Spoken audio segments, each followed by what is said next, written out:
Dave Hall is our guest joining us now, and he's here to tell us all about Abbotsford. He's here to tell us all about the prospects, and he's here to tell us all about Arshdeep Bains. Let's start there, Dave. Arshdeep Bains expected to make his NHL debut tonight. What should fans be expecting from him?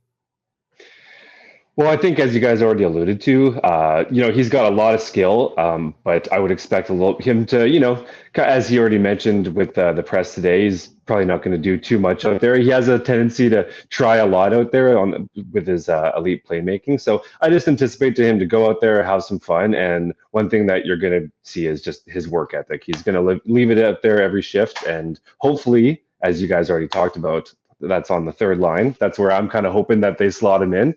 I would love to see him next to Blueger and Connor Garland, rather, but we'll see how it goes.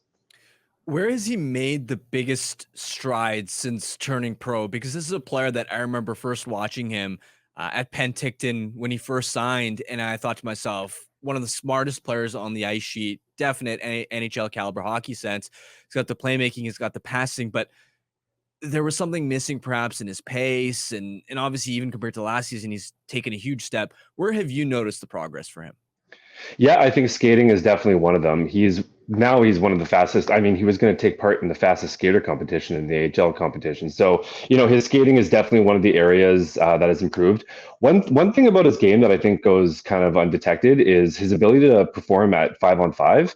I think he's got 77 points already in 2 years, and only 16 of those have come on the power play. So I think his just overall ability to kind of drive a line, and basically if someone's struggling, Colleton can basically toss anyone on that line, and that's pretty much going to kind of get them back into order. So I just think, A, his ability to move, and then B, just his ability to kind of carry the rest of the line around him. So, Dave, Blackfish came out today. I read it. I loved it. What's a big takeaway from this week's Blackfish that you would like to share with the listeners? That's a good question. I mean, I think one of the biggest ones is that, for the first time in forever, our our prospect pool is actually quite good. And I think as we saw with the reports about Jacob Trescott not signing with the Canucks, I think we've got some pretty elite talent in the pipeline that's kind of waiting to go. Sawyer Minio's popped off. We have Kirill Kudryavtsev, who's doing some awesome things. He's really worked on his defensive game this year, and I just think overall he's probably going to be playing some minutes next year. And then we also have Elias Pettersson, who's now outside of the playoff picture, who's probably going to be making his way over sooner than we think. So I just think overall, just the depth of our prospects, especially on the defensive side, which has just not been something we could have said for the past couple of years, has actually, it's going well. Wanted to ask you about Jet Wu. He was briefly called up to Vancouver, obviously didn't suit up for any game, so we didn't get a chance to see him. But how has his development been over the last 12 months? And do you see him as a player that could develop into a legit depth NHL option down the road? I do, but I think the key there is depth.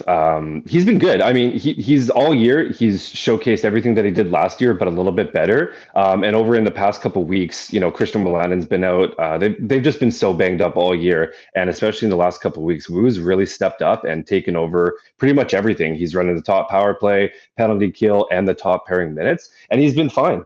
He's on the verge of getting career highs in points, but more importantly, he just continues to just bring his, defensive snarl. He's always putting it all out there. And I just think going forward, if they do decide to keep him, he is what he is. And I think he definitely has the ability to kind of play that 7-8 kind of defensive pairing down the line.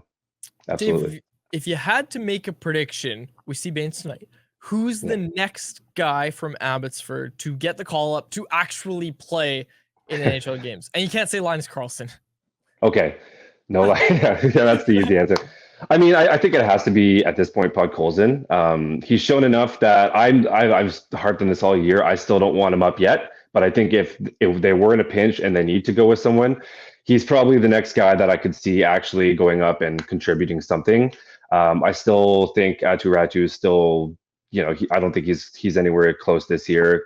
We'll see next year, but obviously Klimovich he's had his quite the season, and so I think overall, just Podkolzin, he's got the ability to kind of jump up and play that bottom six role if you need him in a pinch and maybe provide some offense there. But I think that's pretty much what you're looking for. Can you explain to the listeners what you mean by Klimovich has had quite the season?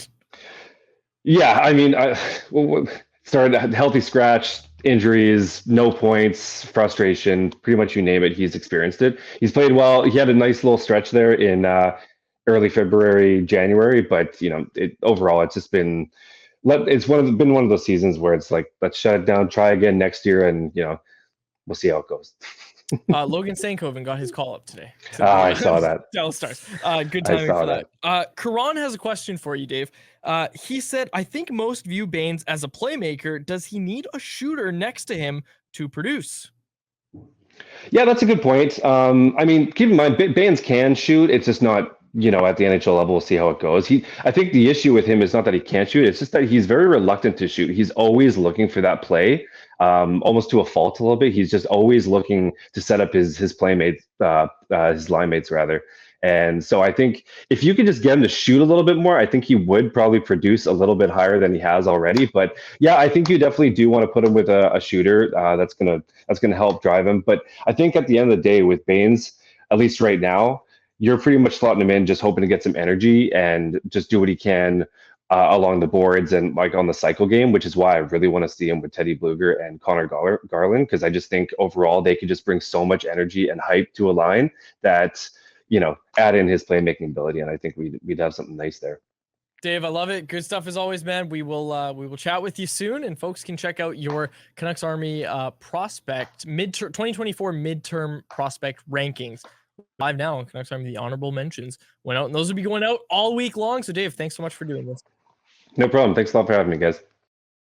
Canucks Conversation with Harman and Quads every weekday at 2 p.m. Be sure to check it out on the Canucks Army YouTube channel. And if you missed it, go check it out on your favorite podcast catcher app.